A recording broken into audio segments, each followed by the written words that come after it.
Well, hello there. Welcome back to another Starbell Video Portal production. My name is Clinton Waller, and today I want to talk to you about the near-death experience.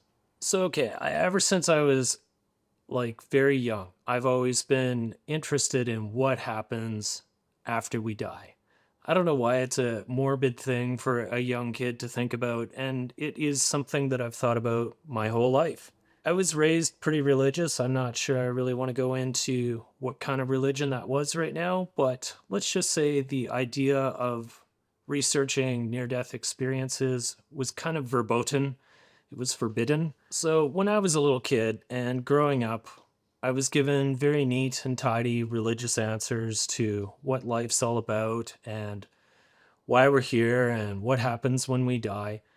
And those answers, while satisfying for a while perhaps, really left a lot of questions internally to me. And I just have always wondered what happens after we die? And does anything happen after we die?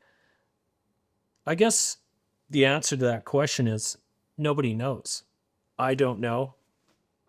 Nobody knows. Anybody who tells you that they know doesn't really know. Now, there could be people that seem to know, and maybe they have a better understanding. Maybe they do know. And these people are people that have died and then being resuscitated, brought back to life, and had an experience while they were clinically dead called the near-death experience. I find reading these near-death experiences fascinating. You can do it yourself. There is a site called nderf.org, the Near Death Experience Research Foundation.org. There's thousands of experiences there. I invite you to read them for yourself if you're interested. Once upon a time, I used to think that it was a good, pure source of information. In later years, I think some of the accounts that you read there or that I have read there are gamed. I think that people are writing stories to conform to their religious beliefs and then packaging it as a near-death experience and uploading it there to reinforce their worldview, their religious view about what should happen after death. And that's okay. I mean, and maybe I'm wrong. Maybe every single account that's up there is pure and holy and unadulterated in any fashion, but I highly doubt that. I'm sure that some of them are gamed. Some of them seem pretty predictable, and if you read enough of them, and I've read over 1,000 of them, I think so. I think over 1,000 of them, certainly hundreds. Certain themes start to emerge, and you can start to see the accounts that seem a little stilted, the accounts that seem a little artificial, a little too neat and tidy, shall we say. Some of the accounts that I enjoy reading about, though, come from people with different religious backgrounds than my own. And my favorite of all is to read the accounts that atheists come back with, because saying that you had a near-death experience as an atheist kind of negates your whole belief system, wouldn't you say? So I find those pretty interesting. I don't know if this is going to be a single video or a series. We're just going to kind of go through it today. If you have questions, if you have anything, if you hear anything or see anything in this video and you have questions and you want me to elaborate, please do leave a comment down below, and perhaps I'll do a follow-up video and try to address those questions, because I think this is a fascinating topic. I think that there's something going on, and I think it's something that we should be thinking about and talking about, and something that we should be investigating. So in this video, I want to go through some of the themes that I've seen emerge from the near-death experience. And it's interesting because not every single near-death experience will have all of these elements. Some near-death experiences will have only one or two of these elements. Some near-death experiences will have some of these elements, but not other elements, even if you have what's termed as an exceptional near-death experience account that you're reading about. It may not hit all of these topics or themes, but I would say by and large, these are some themes that I have discovered through my research of the near-death experience. And before I go much further, I should say I personally do not believe I've had a near-death experience, certainly not one that I remember.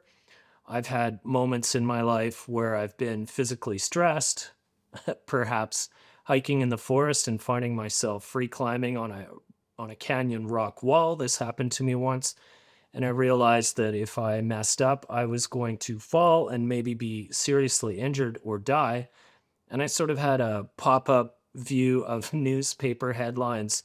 Stupid man hiking alone in the woods falls to his death, stuff like this, right?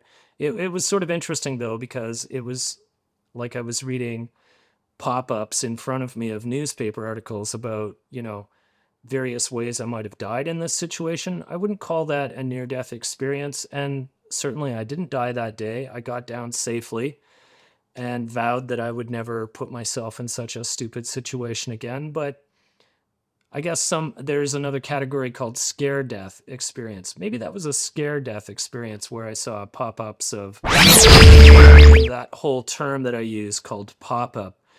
It's kind of hard to describe. It's sort of like seeing another layer of reality jump up out or from within the current reality, the 3D reality that we live in. And maybe that's a topic for another video, my ideas of the fourth dimension. But for now, let's just say I found that really interesting. But I have never had a full-blown near-death experience to this point in my life.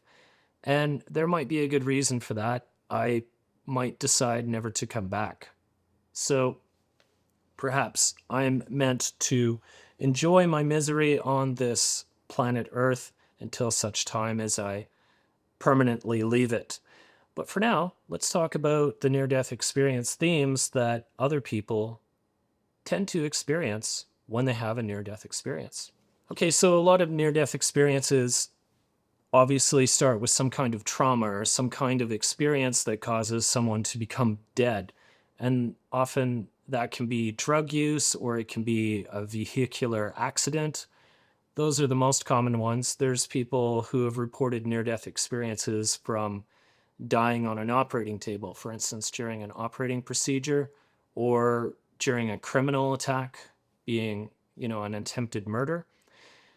Here are some of the themes that come out of that. So let's take a typical near-death experience, which is an automobile crash. They'll be traveling along, maybe they're a passenger, maybe they're a driver, and they get into a situation. They round a corner, they see a tree across the road, they swerve to avoid it. The road is wet or icy, the car tumbles, it smashes into the tree, or maybe it hits an oncoming car in a head-on collision. Maybe the car tumbles down off the side of the road and into a ravine, and there's an accident, there's a life-threatening situation that arises. And the first thing that generally happens is a sense of fear, followed by momentary blackness. And I think that's worth noting, that at the beginning of every near-death experience is a moment of unawareness, of unconsciousness.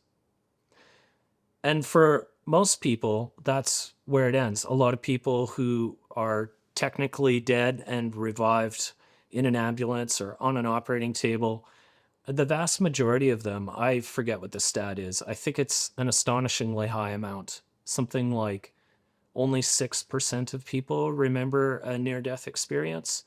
So over 90% of people never report this. They just say it's black, and then they woke up on the operating table, or woke up in the hospital, or woke up after a coma or something like this. So it's worth noting that the people that actually remember a near-death experience and are able to report about it is vanishingly small.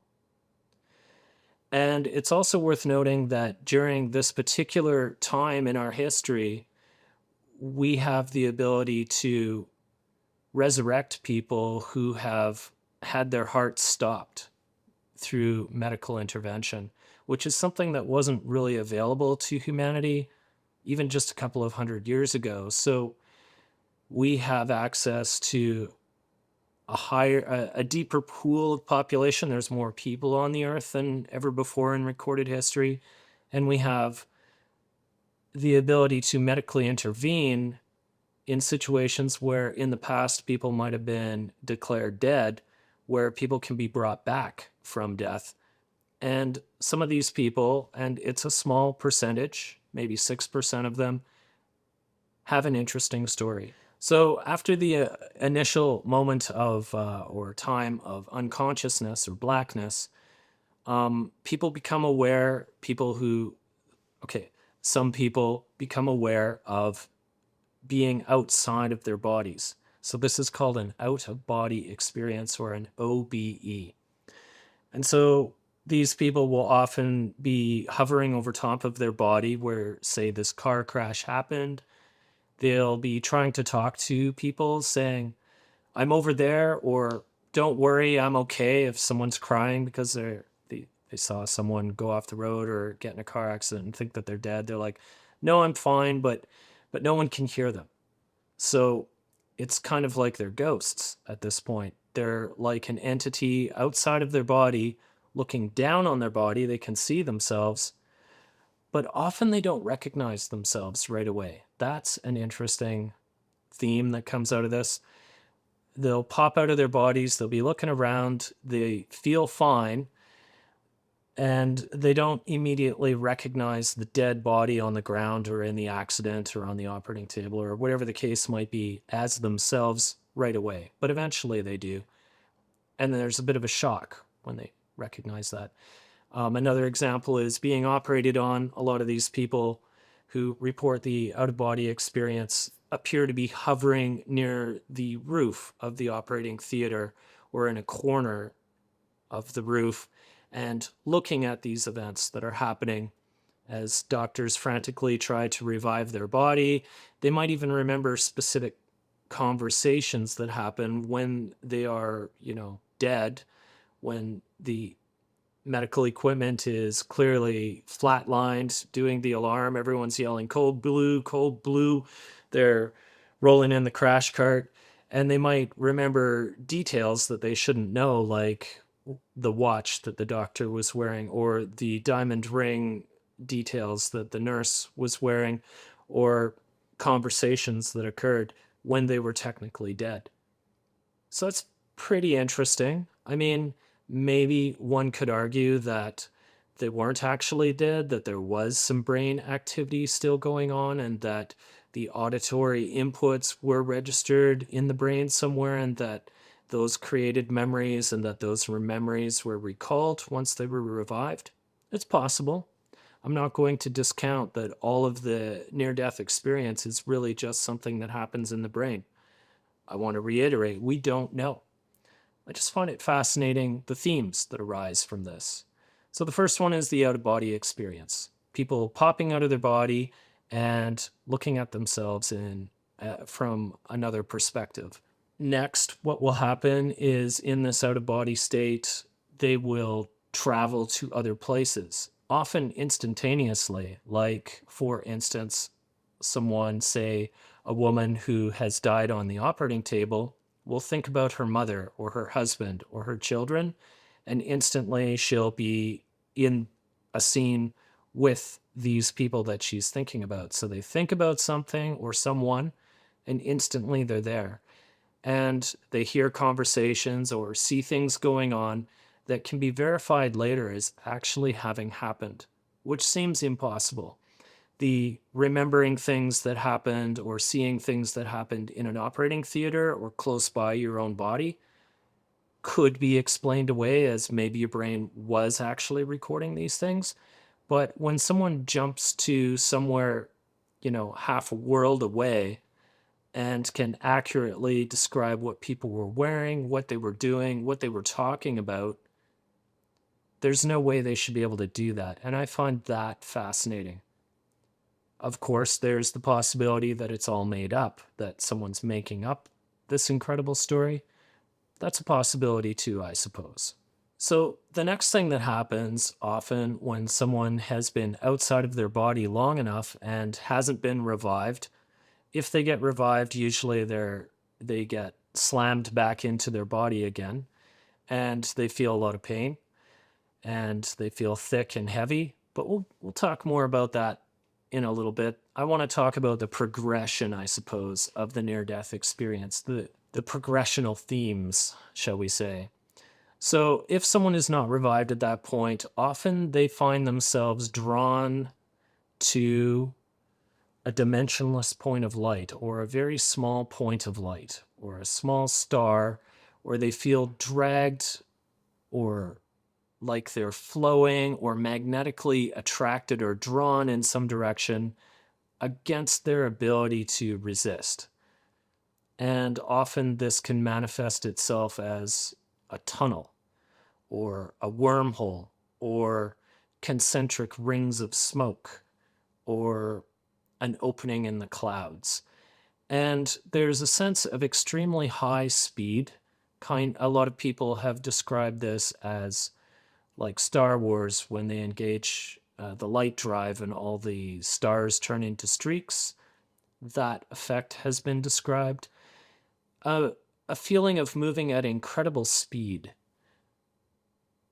and getting closer and closer to this pinprick of light until this pinprick of light becomes like a place. And sometimes this place can be just a spot in the tunnel still. Sometimes it can be like a library with very high arches with a lot of books. Sometimes it can be like a hospital. Sometimes it's a beautiful meadow with streams and trees and grasses. It's interesting, though, that people who go to the beautiful meadow scene, and the beautiful meadow scene comes up a lot, there's no sunshine. There is a light, there's an all-pervasive light, but it's diffuse. And there's no particular sun. There's no particular star or disk or orb that is generating this light. It's just all around. So it's interesting. And when they get to this place, a number of things can happen. There's been women who have had miscarriages, who have met people who were the unborn baby. And some people meet people that they know, but they know them there. They never met them in real life here on Earth. They're just people that they know in that place. At this point, people feel a number of things. They feel intense love. They feel unconditionally loved, joy, rapture. They also feel like telepathic, like they can communicate with people, be it these dead relatives who are seemingly not dead, or these spiritual entities like angels or Jesus or Muhammad or spiritual disciples or saints, God. I can't say people actually see God. If they think they see God, they can never describe a face.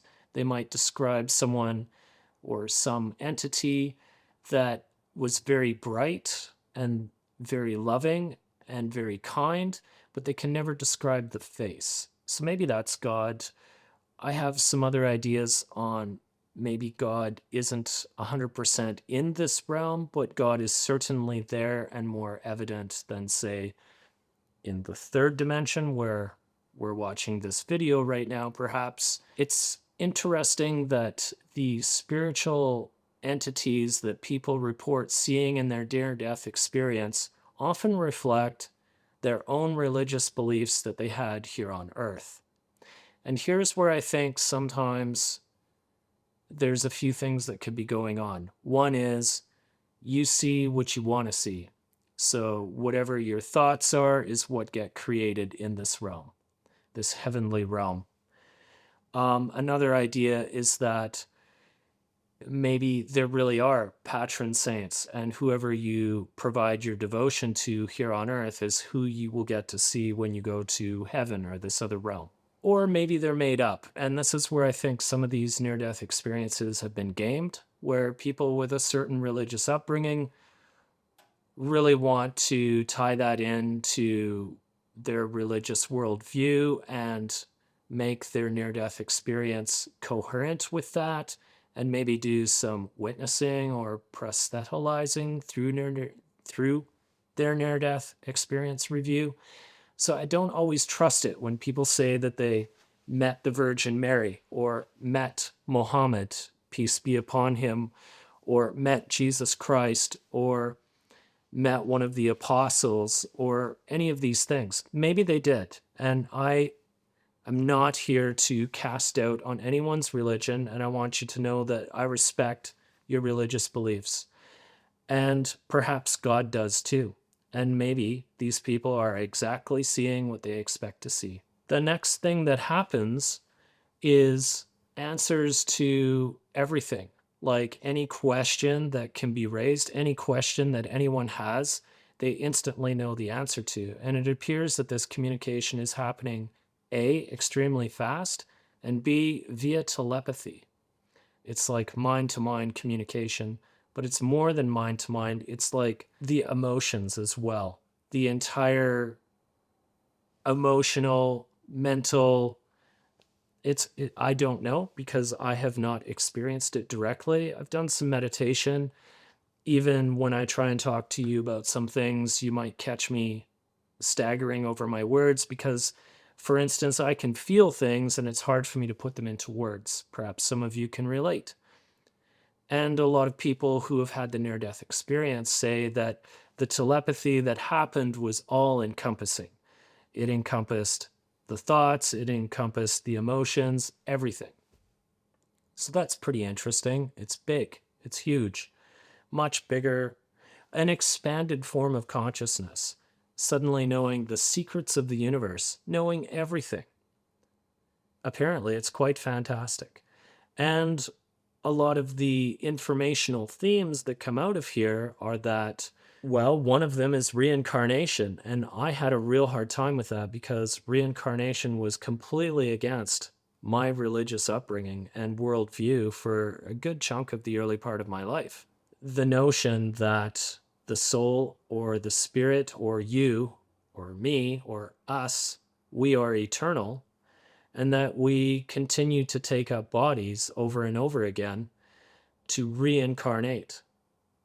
This is a theme that comes out of the near-death experience. I've been trying to wrap my head around that. If you were God and you made an entire multiverse playground, why would you only put a shard of consciousness through it once? I mean, who here buys a video game and only plays it once? Well, maybe some of you do. But some of us would play it again and again and try a different character and try a different way of playing the game, explore different areas of the game. Maybe life is a game. Maybe the universe is a holographic game that we explore many times over from different perspectives and in different bodies. I don't know. Another thing that often happens during the near-death experience is something called the life review. And this is pretty interesting, pretty heady. There are people who really don't want to go through that again. I know some religions preach judgment, and a lot of people who come back from the near-death experience say that although they experienced a lot of love and peace and joy on the other side, they experienced judgment during the near-death experience life review, but a lot of the judgment was from themselves. They were judging themselves. These life reviews are kind of interesting in the sense that they're kind of like a movie of one's life where people remember small, minute things that happen in their lives during the life review that they might have completely forgotten about. For instance, things when you're very young and you don't really form memories yet.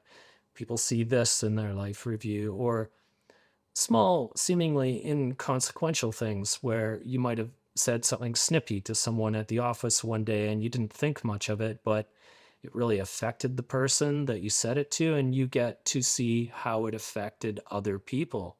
And not just the other people that you directly interacted with, but other people that they then interacted with and that they then interacted with, like this huge interwoven tapestry. Your small action affecting things 100 orders of differential away.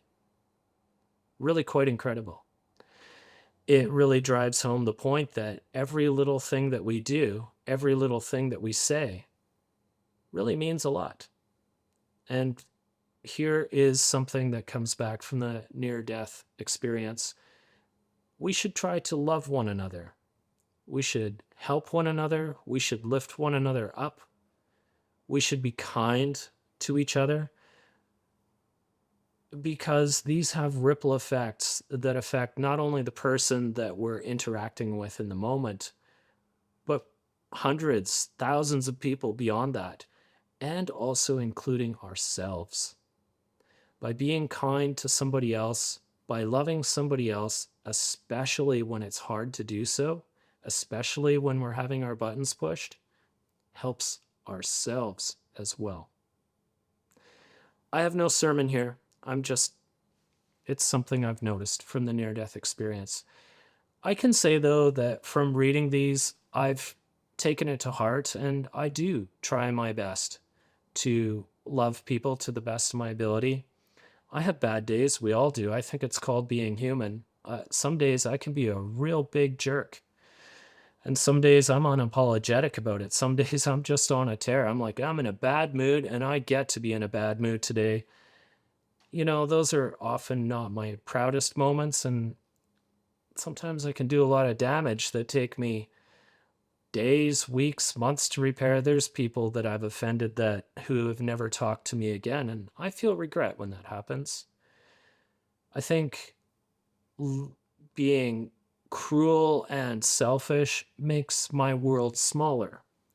And I think forgiving people and being kind to people and loving them, even when it's hard, makes my world larger and expands my options. And that, even though it is a selfish thing to consider, is a good reason to be loving and kind, if only to provide oneself with a wider array of options in life. So one of the final things that one encounters during a near-death experience is a barrier that one is not permitted to cross. And this barrier can take various forms, or not even forms. It can be as simple as someone saying, you must go back. And people can kick and scream and cry and say, I don't want to go back. And obviously, if they are telling a near-death experience they did come back, perhaps some people choose not to, and those are the people that actually do die and don't come back. But anyone that's reporting a near-death experience obviously came back. They often come back because they realize that they have some secret mission here to Earth that they haven't completed yet. And they know what it is, and so they know they have to come back to complete it. So they get kicked back down the wormhole, screaming and crying. They slam back into their meat sack body. They feel heavy, constricted. They feel pain. They feel all the suffering of Earth again.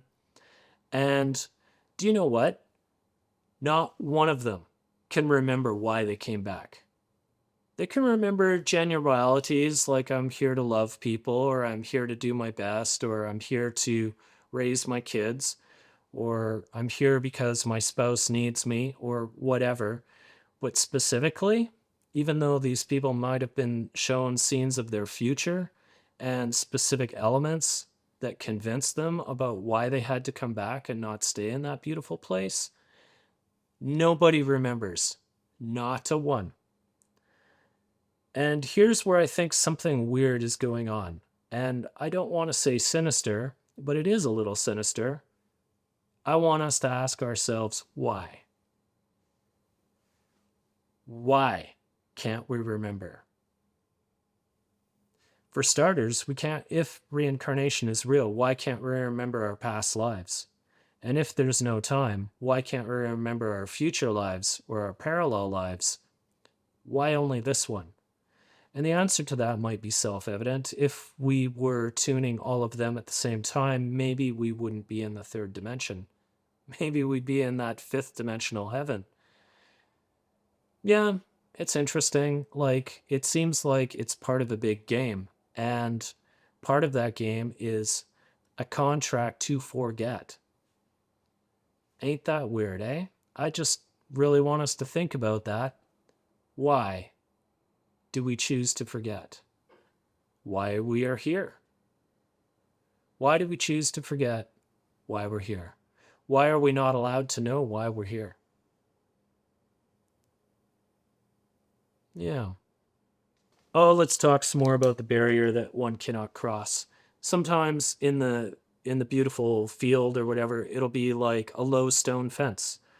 Sometimes it'll be like a huge wall with a big golden gate. Now, there have been some glimpses of what's beyond this barrier. Some people talk about a beautiful, sort of translucent golden city beyond the barrier. That's about it. That's about all the intel I've been able to get about what's beyond the barrier. And I guess we have to understand that we don't know. We don't know. I don't know. After reading thousands, well, certainly hundreds of these near death experiences, I don't exactly know what's beyond the barrier. Nobody does. And that is a mystery that we will only know once we take the journey ourselves at the end of our lives. Once again, why are we not allowed to know? I think that's a question worth investigating. Or not. Since time innumerable, people have been born into this world and people have died, and nobody has known why. And it's mighty interesting, don't you think? Well, thank you for watching. I hope you enjoyed this video. Please hit that subscribe if you haven't done so already. And leave a comment if there's a question you have that I didn't fully answer during this rambling video. If you have a really good question, perhaps I'll make a follow-up video about it. So please do leave your comments down below. I really enjoy reading them, and so do other people. Thank you.